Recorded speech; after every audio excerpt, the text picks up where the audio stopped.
Assalamualaikum warahmatullahi wabarakatuh. Teman-teman yang dirahmati oleh Allah Subhanahu wa ta'ala, dimanapun Anda berada dan siapapun yang menonton video ini teman-teman, ada sebuah doa yang diajarkan oleh Rasulullah Sallallahu Alaihi Wasallam agar kita terhindar dari penyakit ain atau pandangan mata jahat. Doanya adalah a'udzubika limatillahi tammati min kulli syaitani wa hammah wa min kulli ainin lammah. Aku berlindung dengan kalimat Allah yang sempurna dari segala kejahatan makhluk, baik itu dari binatang buas atau binatang yang melata dan dari pandangan mata jahat.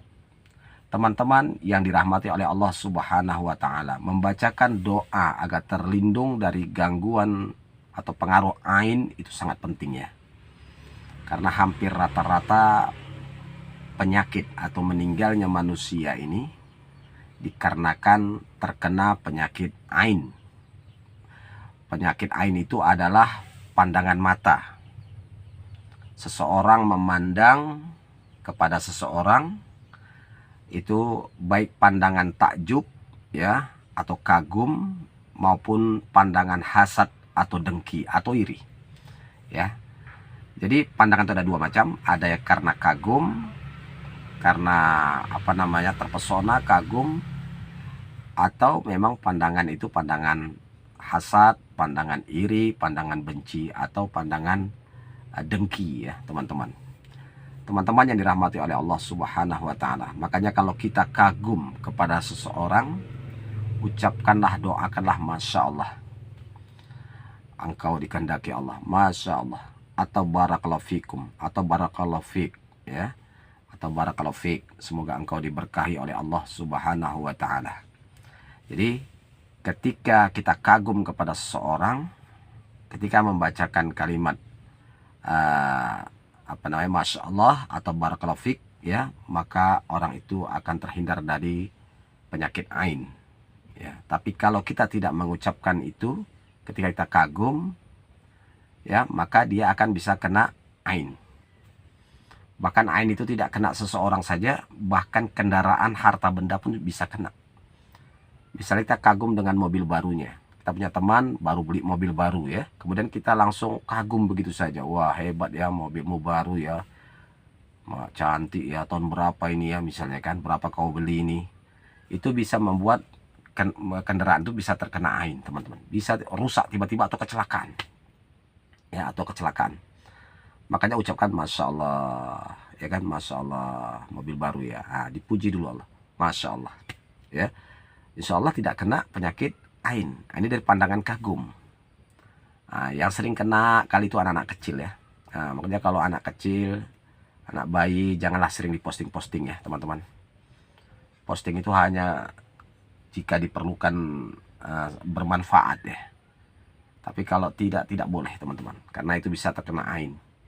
Maka ketika kita kagum kepada anak kecil atau anak bayi, maka ucapkanlah barakallahu fik ya, semoga engkau diberkahi oleh Allah Subhanahu wa ta'ala, agar dia tidak kena ain, tidak sakit.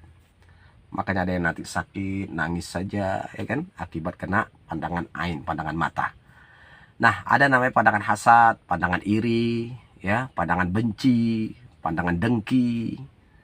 Ini juga bisa terkena ain ya. Kita punya kelebihan, punya kenikmatan, kemudian orang tuh memandang kita dengan rasa iri, dengan rasa benci, dengki, itu bisa juga terkena ain ya. Misalnya kita beli kendaraan baru sama kayak tadi, dia iri, dari pandangan dia itu bisa terkena ain kendaraan kita tadi, bisa kecelakaan, bisa rusak tiba-tiba ya. Atau diri kita ya, dia nengok kita benci aja, nggak suka aja nengok kita, itu bisa kita kena ain.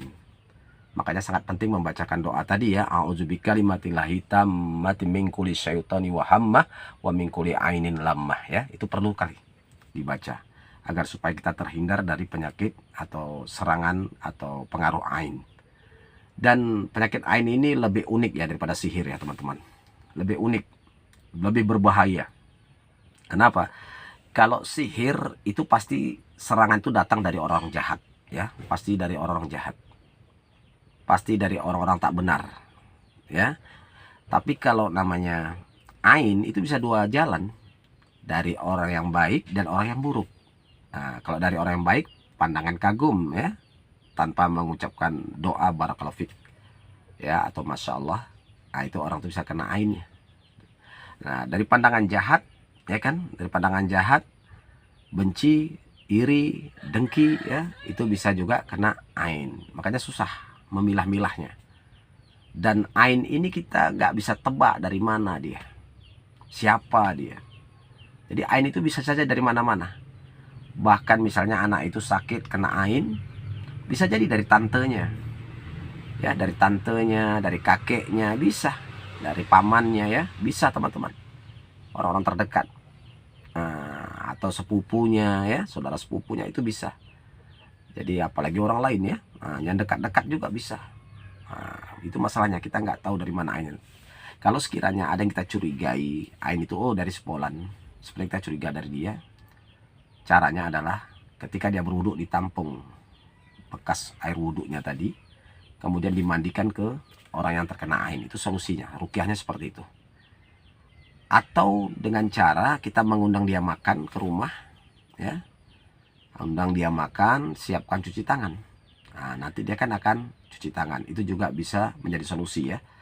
Kemudian bekas air cuci tangan tadi dimandikan, dicampurkan dengan air mandinya ya, insya Allah ainnya akan lepas. Kalau tak dapat juga tidak ada salahnya Anda dengan mencari daun bidara ya. Cari daun bidara 7 lembar, di blender atau ditumbuk, dicampurkan air mandinya, bacakan ayat-ayat ruqyah yang mudah, kemudian itu dimandikan. Nah, begitu ya teman-teman ya. Nah, mudah-mudahan video ini bermanfaat ya. Barakallahu fikum. Assalamualaikum warahmatullahi wabarakatuh.